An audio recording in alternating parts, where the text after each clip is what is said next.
Dan pemirsa, untuk informasi lebih lanjut terkait dengan pasca banjir dan tanah longsor di Sumatera, kita sudah terhubung dengan juru bicara Posko Tanggap Darurat Bencana Hidrometeorologi Aceh. Sudah ada Murta Halamudin di sana. Pak Murta Halamudin, selamat sore. Baik, Selamat sore. ada Anissa dan juga Said di studio, Bapak. Bapak, saat ini dapat disampaikan kepada kami sebetulnya bagaimana kondisi terkini masyarakat korban bencana di Provinsi Aceh, Pak Murta Halamudin. Terima kasih. Kami sampaikan begini, terima kasih Pak Presiden.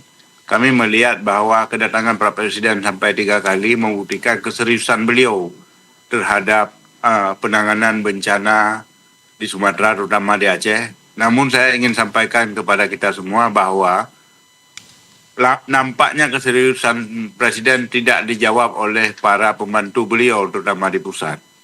Ini sampai saat ini, yang perlu kami sampaikan mungkin di pinggir jalan seperti Blang Pria tadi, itu di pinggir jalan memang sudah tertangani.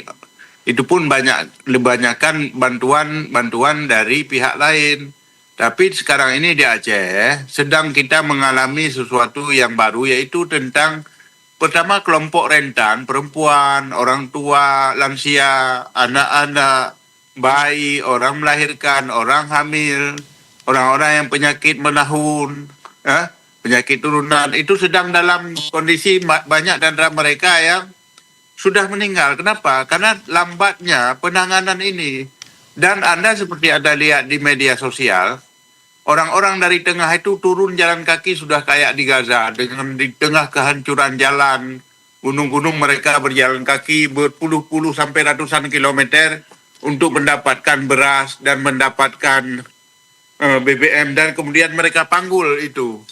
Itu kan sesuatu yang menurut saya agak menyedihkan, seharusnya tidak perlu terjadi di negeri yang besar ini yang punya segala sumber daya gitu. Tapi kan pada kenyataannya sampai hari ini kelompok-kelompok itu, masyarakat terisolir itu hanya ditangani oleh relawan-relawan, baik misalnya dari penggemar trail atau persatuan orang-orang sepeda motor trail atau roda berpenggerak 4 yang hari ini bahu-membahu membawa bantuan ke sana. Sementara helikopter atau bantuan dari drop udara itu hanya terjadi 15 kali satu hari, itu pun sudah termasuk penerbangan ke posko yang menurut saya belum sampai mencukupi untuk dipahami oleh masyarakat Indonesia, oleh pendengar, bahwa kontur di tengah Aceh itu seperti kontur berada di Jawa Barat, bukit-bukit. Jadi satu daerah yang jalannya longsor atau satu jembatan membuat mereka terisolir karena konsentrasi mereka tidak menumpuk di satu tempat. Ini sangat menyulitkan, dan sampai hari ini penanganan persoalan ini belum terjadi dengan baik, termasuk bagaimana mendropping kebutuhan sehari-hari bagi mereka yang selama ini bukan korban sebenarnya, tapi sudah 15 hari mereka tidak mendapat masuk pasokan. Ada uang pun nggak bisa mereka beli. Baik. Itu begitulah kira-kira. Pak Murta Halamudin, saya ingin kembali penegasan. Tadi Anda sempat menyebutkan bahwa sampai ada pengungsi yang meninggal dunia karena tidak mendapatkan bantuan. Benarkah demikian? Bukan tidak mendapatkan bantuan kelaparan, tapi kan ada orang tua lansia yang hari ini tidak tertangani. Ada orang yang sakit menahun seperti orang sakit gula, orang tua yang memang sudah berumur, anak bayi, wanita hamil, baru melahirkan, itu kan rentan dari masalah kesehatan mereka. Baik. Berarti lebih ke fasilitas kesehatan yang tidak sampai ke sana begitu, Bapak ya? Makanan juga nggak sampai kalau ke wilayah tengah. Pak Murta Halamudin, bantuan yang tidak sampai ke sana, apakah ini tidak diketahui oleh pemerintah setempat, atau aksesnya yang sulit ditembus, atau apa masalahnya? Aksesnya sulit ditembus karena kontur di sana kan bergunung-gunung. Banyak jalan longsor, banyak jalan putus di bawah air, banyak jembatan putus. Maka satu-satunya jalan adalah dropping udara. Nah, dropping udara dari sebelum Presiden datang sampai hari ini tidak bertambah. Baik, artinya Anda menilai bahwa kemampuan negara kita untuk kemudian bisa menambahkan baik itu dari dropping maupun juga proses penyalurannya ini masih dinilai sangat kurang. Begitukah Pak Murtala Alamuddin? Ya, benar. Jadi niat baik Presiden itu tidak dijawab di bawah dengan kuat.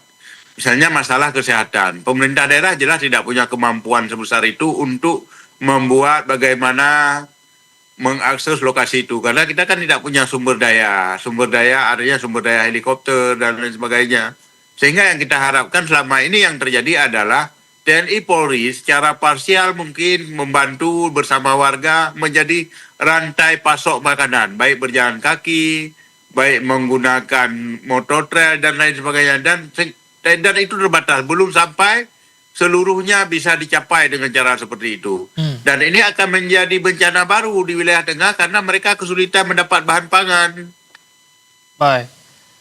Bapak, apakah masih ada satu atau dua lokasi yang sama sekali belum terjangkau oleh bantuan di pekan kedua setelah bencana ini? Banyak, bukan satu atau dua tempat, banyak. Di banyak tempat di tengah itu ada banyak. Baru pinggirannya saja bisa kita lakukan itu. Baru bisa ditembusi oleh relawan-relawan. Termasuk penyaluran bantuan via udara, Bapak, belum sampai ke sana? Ada yang belum sampai, ada yang sudah sampai. Karena konsentrasi penduduk kan tidak merata di sana. Sementara jalan putus, nggak bisa dikumpulin mereka di satu tempat begitu. Baik, apakah hal ini sudah diketahui oleh pemerintah setempat, Pak Murtala Alamuddin? Sudah menjerit-jerit pun. Maka yang kita harapkan Bapak Presiden memerintahkan penerbangan terutama dari helikopter Angkatan Udara atau helikopter TNI untuk membantu lebih banyak. Saya pikir seminggu saja berada di sini mengirim bantuan ke segala pelosok itu, masalah itu akan tertangani. Misalnya termasuk mengirim relawan kesehatan ke lokasi-lokasi berdampak atau kawasan warga yang selama ini tidak lagi bisa mengakses fasilitas kesehatan, tidak bisa mengakses obat dan lain sebagainya. Baik, seperti yang Anda sampaikan ini dapat menjadi bencana baru sebagaimana para korban terdampak sebelumnya memang sudah bertahan dari bencana alam tersebut, namun saat ini mereka harus bertahan untuk bisa menunggu bantuan-bantuan tersebut, bertahan untuk kehidupan mereka selanjutnya. Pak Murtala Alamuddin, lantas catatan dari Anda terkait dengan bantuan ini apa saja kepada pemerintah? Silakan Pak Murtala Alamuddin. Kami tidak punya catatan yang khusus. Kami berterima kasih atas perhatian Presiden. Tapi kami minta Presiden untuk mempertegas ke bawah supaya ini tidak menjadi bencana baru. Anda kan tahu, saya berbicara dalam konteks Aceh. Aceh itu kan bekas daerah konflik yang baru 20 tahun damai. Kami juga baru 20 tahun mengalami tsunami. Trauma itu belum hilang. Jadi tolong mereka lebih bagaimana supaya orang Aceh jangan menganggap dirinya tidak berarti, tidak dianggap, tidak dihargai, diabaikan. Perasaan terabaikan ini akan melahirkan masalah baru bagi orang Aceh. Bahwa pemerintah selama ini kita melihatnya begini, kalau kami sudah melihatnya bahwa Pak Presiden itu ditipu oleh bawahannya termasuk masalah listrik. Anda kan sudah dengar sendiri listrik belum nyala. Tapi oleh Menteri Bahlil mengatakan 100% nyala pada hari Senin kemarin. Dan ini udah hari Jumat. Begitu juga jembatan yang katanya siap Rabu lalu. Tapi sampai hari ini belum siap dan banyak lagi masalah-masalah. Saya melihat bahwa ada sesuatu yang besar yang harus dijawab oleh pemerintah. Bahwa kemanusiaan itu di atas segala-galanya. Keselamatan rakyat itu di atas segala-galanya sebuah kekuasaan. Jadi misalnya masalah bantuan asing atau apa. Kenapa harus ada pernyataan bahwa ini demi harga diri bangsa, bahwa kita masih mampu. Nyatanya 15 hari ada orang yang belum tersentuh. Apakah ini kemudian ego kita, nasionalisme harus mengalah, harus menang di atas kemanusiaan? Itu yang ingin saya sampaikan. Baik, Pak Murtala Alamuddin, kita harapkan ini didengarkan oleh pemerintah begitu ya, agar menjadi catatan evaluasi sehingga tidak ada yang tidak mendapatkan bantuan, harus menyeluruh dan itu yang paling penting sampai kepada Presiden Prabowo Subianto. Terima kasih banyak Bapak atas informasi yang Anda bagikan bersama kami di Berita Satu Sore. Selamat sore Bapak, selamat kembali melanjutkan aktivitas. Assalamualaikum.